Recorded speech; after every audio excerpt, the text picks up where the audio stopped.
Дело о смертельном наезде, произошедшем в июле этого года, на улице Вишневского начали рассматривать сегодня в Вахитовском районном суде. На скамье подсудимых 29-летний Марсель Зальмиев. Его обвиняют в смертельном наезде на пешехода. По материалам уголовного дела он на высокой скорости ехал по автобусной полосе, задел бордюр и столкнулся с внедорожником.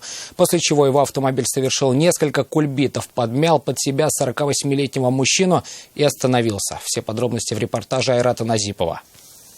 Мне звонок на мой телефон с телефона моего мужа. Супруга погибшего рассказала, что они собирались ехать в санаторий, и муж ей в тот день сказал, что немного задержится, поэтому она не удивилась, когда мужчина не пришел домой. Но в какой-то момент раздался звонок, но вместо мужа услышала голос следователя. Не говорите Булатику, говорит, вы знаете, говорит, вашего мужа сбила машина. Как и что произошло, тогда она не знала. История для нее начала раскрываться позже. В тот вечер водитель «Лады» уверял, что во всем виноват мужчина, сидевший за рулем внедорожника.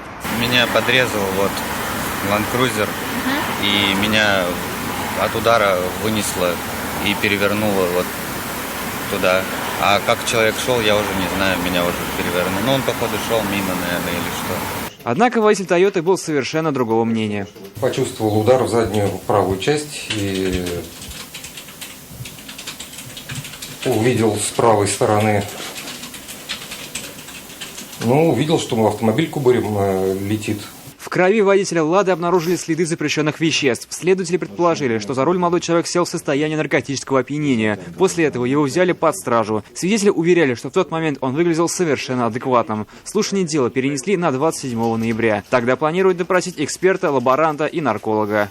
Айрат Назипов, Нафиса Минязова, Константин Бушуев, Наиль Абдулин. Вызов 112. Мы делаем вам вызов. Смотрите одну из самых рейтинговых программ о происшествиях в Татарстане на нашем сайте tnv.ru.